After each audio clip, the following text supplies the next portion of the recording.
The topic for this next segment is when do we cooperate and when do we fight? Now, there's a whole lot of different academic disciplines can offer some insight into the evolution of cooperation, from zoology through psychology to even the history of theology. But let's begin at the beginning, before we actually emerged as human beings. What about our ancestors, the primates? What about dogs and what about birds? Well, some animals act entirely selfishly, while others have evolved ways of working together to hunt more effectively and to defend themselves against predators. Birds often fly in flocks, dogs hunt in packs, primates very often have extended family groups in which they operate. So how can you model when it's sensible to cooperate and when it's sensible to fight? And one of the basic tools that we've got is game theory. This gives us an abstract way of modeling cooperation, and it's used across a wide range of disciplines by economists at the one end and by ethologists, by scholars of animal behavior at the other. Now, game theory in its modern form evolved during the middle of the last century, in particular when people were worrying about how you would deal with the possibility of nuclear war and how you could possibly get the USA and the USSR to be on the same page with regard to things like arms control and deterrence. So it was really important to get simple, comprehensible models of how people trust each other or fail to. And across a wide range of disciplines, it can give us models of attributes such as aggression and trust. Now, here's the classic problem in game theory, the prisoner's dilemma.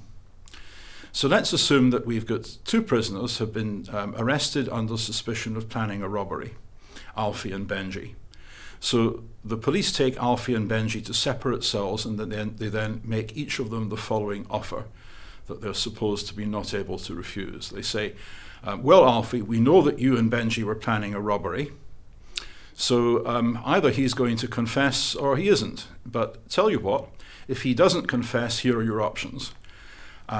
You either don't confess, in which we're going to give you both 1 year for possession of an unlicensed firearm. But if you do confess and you say that you were planning a robbery with him, then he's going to get 6 years for robbery, but you're going to walk free as a prosecution witness. If, on the other hand, he confesses, then there are two possible cases. Either you both confess, in which you both get 3 years, 6 years for robbery with 50% off for a confession. But if he confesses and you don't, then you're going to get the full 6 years for robbery while he walks on the street. So tell me, Alfie, what's your choice? Are you going to confess and get an awful lot less jail time, perhaps even go free? Or are you going to deny, in which case you're going to get the worst that's going to happen to you, depending on what he does? So Alfie sits down and he thinks, well, I hope Benji's going to deny, but if he is, then I'm better off confessing, because that way I walk. But there's a chance he'll confess, and even in that case, I'm better off, because I end up getting 3 years rather than 6. So Alfie figures out that the best thing for him to do is to confess. Benji makes the same calculation, and they both end up getting 3 years in jail. Now, if they had been able to trust each other, if they had both kept stum, then they would only get 1 year in jail each. And so this is a case where confess is optimal for each of the villains acting selfishly, but it's not optimal for the two acting collectively.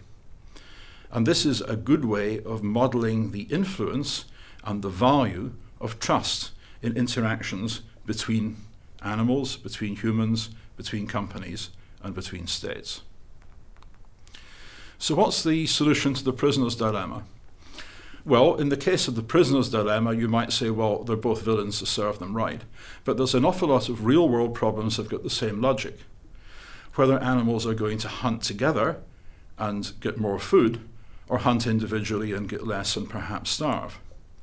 Whether you can have an arms control treaty, such as the nuclear arms control treaties between the USA and the USSR during Cold War I, or the AI arms control treaty that people are talking about now for Cold War II.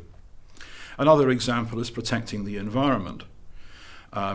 Will India and China, the two countries that are building the largest number of coal-fired power stations mutually agree to cut back on this and invest in renewables? Or will each of them act selfishly in the hope that the other will go first? So whether we can cut global warming depends to a significant extent on a prisoner's dilemma game that involves India, China, and also the USA, the European Union, and others. And there are many other problems where everything hinges on trust. Now, the bad news is that if the game is truly as described, there's no escape. People will behave selfishly if they can't trust the other person to behave. So in order to fix the problem, you've got to change the game somehow. How can you do this? Well, animals evolved the strategy of tit for tat. That means that I'm optimistic the first time round and I trust you the first time, but if you're mean to me on this round of the game, I'll get back at you next time. And there have been all sorts of simulations which show that tit for tat is robust against a wide range of other strategies. And it's a strategy that is evolved into the behavior of many animals and some birds. That's one of the reasons, for example, why we're good at recognizing each other. Humans are good at recognizing each other by our faces, and dogs recognize each other well by scent, so that we can figure out whether the person or the animal that we're dealing with now is someone that we should trust or someone against whom we've got a grudge. And strategy evolution explains a surprising amount of animal behavior, not just trust, but aggression and an awful lot else. But is that enough? No. Well, anthropologists tell us that humans evolved the ability to cope with extended social groups, perhaps 150 other people, about 1.5 million years ago when Africa dried out and we became a species that lived on the veldt rather than in the forest. And that meant that we were hunting in extended family groups of perhaps 25 or 30 primates and interacting with perhaps half a dozen other such groups. And psychology has built on the social brain or Machiavellian brain hypothesis, which basically says that we evolved our intelligence in order to be able to cope with such a large number of conspecifics. There are two sides to this. The social brain hypothesis says that we evolved social behavior in order to behave better with other people in our group. And the Machiavellian brain hypothesis, which is the dark side and goes along with it, says that we evolved our intelligence in order to be better at lying and at detecting deception in others. Because whoever was better at getting away with deception ended up having more descendants. So was someone who was better at forging alliances and getting other people to help raise their children and their grandchildren. How does this affect us now? Well, it feeds into the discipline of social psychology, about which we'll have more to say later. And this has got an awful lot to say about the reflexes that we inherit from our ancestral evolutionary environment, and how these reflexes, whether they're adaptive nowadays or not, condition a lot of the ways in which people react online.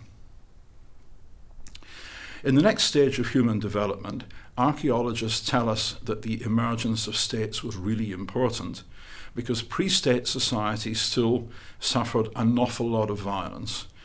Until governments came along, perhaps 1/4 of men and boys died of homicide, because when we're living anarchically in extended family groups, each family group, each tribe, is potentially at war with all its neighbours over hunting ranges, over fishing beds, over access to forests that have got lots of fruit and other limited resources, while humans are capable of doubling our numbers every generation. So when states came along, that changed the game, and that was necessary to cooperate at scale. It's still hard to get more than a few dozen people to collaborate together on a project where there isn't much structure. So if you've got a small development project of half a dozen people or perhaps a dozen people, or if you've got an industry with perhaps a dozen players, then it's possible for people to get round the table, just as our ancestors would have got round the campfire, and sort things out without too much structure. But to cooperate at scale, we need more. And this brings us to institutions. Economic history teaches how humans evolved institutions which reduce violence and enable trade, and these institutions include states, markets, churches, cooperatives, clubs, all sorts of human constructs. So what is an institution? Here's a definition from Douglas North, a Nobel-winning economist who opened up the study of institutional economics. Institutions are humanly devised constraints that structure political, economic, and social interactions. And they consist of both formal and informal aspects. There can be formal rules such as constitutions, laws, and property rights. And there are also always supporting constraints such as sanctions, taboos, customs, traditions, and codes of conduct. And historically, these evolved as people moved from villages to towns to cities. And eventually, in the last few centuries, the privileges that were previously enjoyed by feudal elites spread to all as we developed from early feudal states into modern democratic states, where the role of status was supplanted by contract and by the rule of law.